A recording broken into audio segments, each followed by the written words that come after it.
5 points communs aux personnes toxiques. Bonjour à toutes et à tous et bienvenue si vous ne me connaissez pas, je suis Esther Valentin, je suis coach en développement personnel et spécialisée en vie relationnelle et plus particulièrement la vie amoureuse.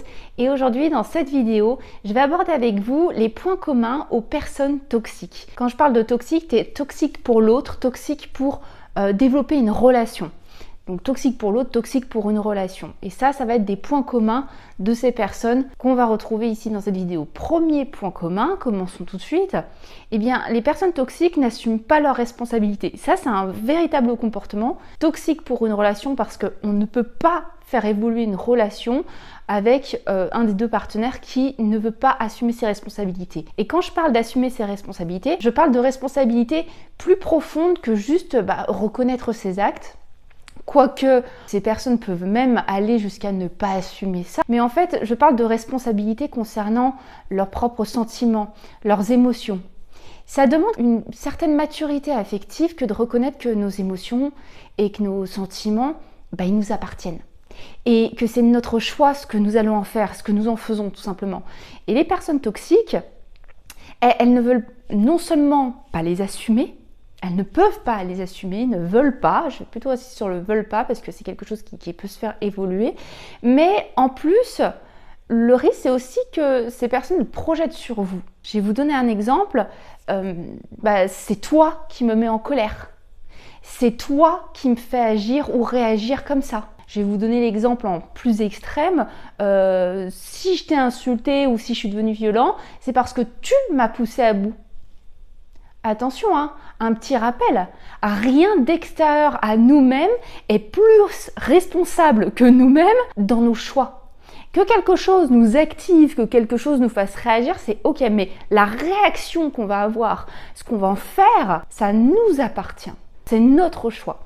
Et donc, cette déresponsabilisation ne permet aucune remise en question et aucune évolution parce que, en fait, on est une victime. Nos propres actes, on en est une victime parce que ça vient de l'extérieur. Le deuxième point commun aux personnes toxiques, ça va être qu'elles ne s'excusent jamais. Jamais véritablement, en tout cas. Parce que dans la continuité d'un manque de responsabilisation, comme on vient de le voir dans le premier point, les personnes toxiques, elles ne s'excusent pas. Parce que je vais simplement vous demander, s'excuser de quoi ? Quand rien n'est de notre faute, quand on est responsable de rien finalement. Et même si ces personnes le font, viennent à utiliser l'excuse, ça va être dans un but non pas de pas vers l'autre, mais de répondre à leurs intentions personnelles. Je vais vous faire un exemple encore une fois. Imaginons, vous décidez de quitter cette personne, mais qu'elle ne le souhaite pas. Eh bien là, l'excuse peut être utilisé par exemple pour se positionner en tant que victime. Pour vous faire un petit rappel sur ce sujet-là, l'excuse véritable, celle dont je vous parle, celle que les personnes toxiques n'utilisent pas, l'excuse véritable, c'est une démarche d'empathie, c'est une démarche de compréhension et finalement une promesse d'avancer. L'excuse utilisée pour faire oublier, c'est de la manipulation. Faites bien cette différence entre l'excuse pour vous faire oublier et vous maintenir finalement dans la même situation. C'est une démarche de manipulation, ni plus ni moins. L'excuse, la véritable excuse, c'est une démarche de compréhension, c'est une démarche d'empathie, c'est-à-dire je suis tournée vers l'autre en comprenant ce que ça peut impacter sur lui et c'est finalement une promesse d'avancer parce que s'excuser de quelque chose qui a été fait, c'est j'en apprends et ça ne se reproduira pas finalement. Donc voilà la différence à faire pour les excuses pour aussi comprendre ce point commun aux personnes toxiques et ce qui est toxique pour une relation. Le troisième point commun, c'est que les personnes toxiques jugent. Mais oui, les personnes toxiques, elles jugent. On est beaucoup, on peut juger. Bien sûr, ça ne nous rend pas toxiques pour autant. Mais là, la différence, c'est que ça va être sur une motivation qui n'a rien de bienveillant ou même qui n'a rien de réaliste. Le jugement, il sera toujours tourné vers l'extérieur, vers les autres, vers vous. Et en plus, il y aura probablement, voire certainement, rien de constructif. Et ça, je vous invite à être regardant. Vraiment.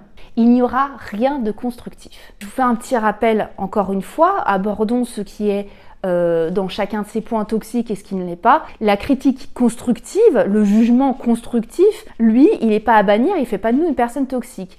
Mais Une critique constructive, c'est fait avec bienveillance sur quelque chose que vous avez le pouvoir de faire évoluer. Et sous peu en plus, je rajouterais. Vous dire que vous êtes trop ceci ou pas assez cela, par exemple, ça n'a rien de constructif. On est en train de vous comparer à la satisfaction qu'on aurait de ce qu'on attend de vous.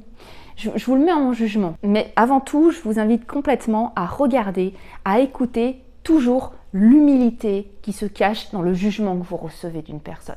Et donc l'exemple que je peux aborder pour concrétiser ça, ça peut être tu parles trop vite, ta voix elle est trop aiguë, ou encore toute autre chose de toute façon que vous n'avez pas le pouvoir de faire bouger. Ah t'as grossi, t'es pas assez forte, toi tu es trop sensible. Ça c'est des jugements, mais qu'est-ce que vous voulez qu'on en fasse? C'est de la pure évaluation dénigrante. Ça n'a rien de constructif. Je vais vous montrer ce que serait, sur les exemples que je vous donne, quelque chose de plus constructif. Est-ce que tu pourrais parler un peu moins vite? Est-ce que vous faites la différence entre mon premier exemple, tu parles trop vite?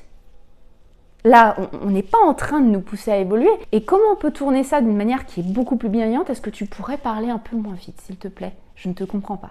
Il y a vraiment une différence que je vous demande d'observer. Il y a vraiment le jugement où on essaye en fait de faire un pas l'un vers l'autre pour mieux connecter dans la relation. Et il y a le jugement juste dévalorisant, dénigrant, où en fait on juge pour juger et toujours pour se mettre dans un petit peu au point central où je suis une victime de tous tes comportements que tu as de mauvais toi. En gros, ce serait ça. Le quatrième point maintenant, point commun à personnes toxiques, c'est qu'elles émettent de nombreuses incohérences. En fonction de ce qu'elles vont attendre de vous, ces personnes, cette personne toxique peut-être que vous avez en tête actuellement, eh bien, elle peut changer son point de vue, du tout au tout. Elle peut changer son point de vue, elle peut changer son discours en fonction de l'attente qu'elle a de vous. Pourquoi? Parce qu'une personne toxique, elle ne cherche pas à se développer, elle ne cherche pas non plus à se rapprocher d'elle-même, elle n'est pas du tout dans ce développement personnel et donc dans une élévation de qualité de relation, pas du tout. Elle va être et faire tout simplement en fonction de ce que elle seule souhaite. Au final, c'est ça. Je vais prendre le discours qui m'intéresse pour te faire prendre la position qui m'intéresse. C'est de la manipulation. Quand on n'a pas de sincérité, quand notre discours ou nos actes ne sont là, tournés vers l'autre, que pour obtenir de l'autre exactement dans le sens que l'on se souhaite, c'est toxique, c'est de la manipulation. On n'est pas dans l'ouverture à l'autre, là, on n'est pas dans l'échange. Et là, encore une fois, un petit rappel, une personne qui démontre une réelle cohérence, une réelle stabilité, c'est une personne qui a développé une conscience d'elle et de ses priorités, de ses valeurs personnelles. L'incohérence, elle est normale quand on agit uniquement que pour obtenir de l'extérieur.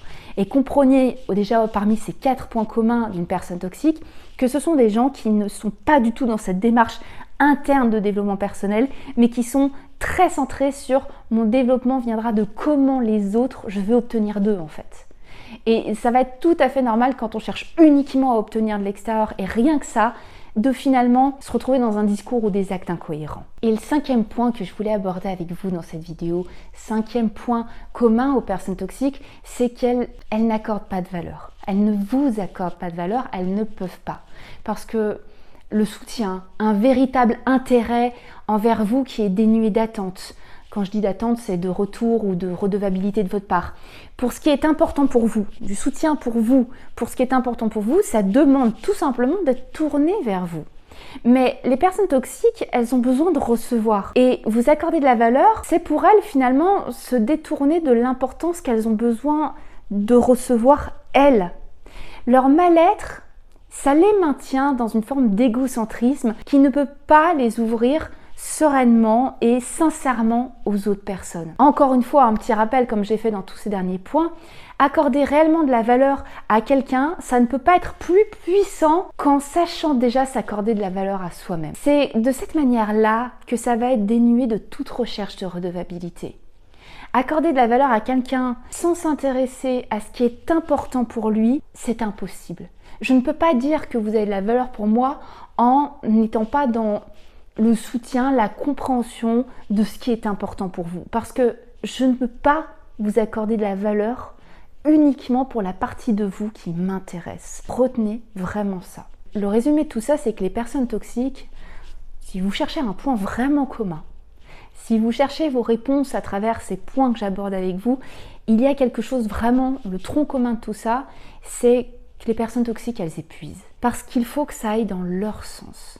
Cela n'a rien de compatible avec une relation qui est équilibrée et donc une relation saine comme je vous le souhaite. Et c'est difficile parce que ces relations, elles peuvent être familiales des fois par exemple, mais il est nécessaire véritablement d'être à votre écoute, à vous, sur la fatigue que ces relations vous apportent, qu'une relation par exemple peut vous apporter, afin de prendre du recul pour déjà dans un premier temps évaluer le problème et non pas comme ça continuer dans l'espoir que ça passe sans que vous-même ayez au moins pris un peu de recul.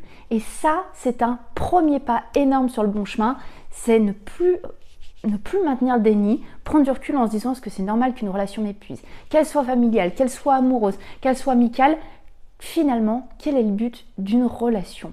Pourquoi j'entretiens une relation qui m'épuise? Faisons un petit pas de recul, juste sortir de la boucle infernale où on entretient, on se maintient, on maintient aussi l'épuisement et on continue de la même manière que ça nous a déjà amené à être épuisés. C'est déjà tellement fort ce premier pas. Je vous mets dans la barre de description de cette vidéo 2 petits e-books pour pousser le sujet un petit peu plus loin, qui sont gratuits à télécharger, sur la manipulation mais aussi sur l'estime de soi parce que vous comprenez c'est extrêmement lié. Pour la manipulation, pour la reconnaître, pour l'appréhender, ok, je vous mets le e-book. Pour l'estime de soi parce que cette valeur personnelle qu'on s'accorde qui nous permet de dire non à ces comportements, non à cet épuisement, ça vient de l'estime qu'on s'accorde. Donc je vous invite sincèrement pour prolonger ce qu'on a vu ensemble dans cette vidéo, à les télécharger, à les lire. Et si vous voulez pousser ces sujets un petit peu plus loin, vous le savez, je fais des formations pour vous accompagner dans une démarche sur un thème. Et là-dessus, je vous invite tout simplement sur mon site web, à la page formation masterclass, vous trouverez tout le contenu que je vous propose pour vous soutenir dans votre démarche. Mais on va en rester là pour aujourd'hui. Mais évidemment, je ne vous lâche pas parce que vous le savez, je vous retrouve très très vite pour une prochaine vidéo. À très vite. Bye bye.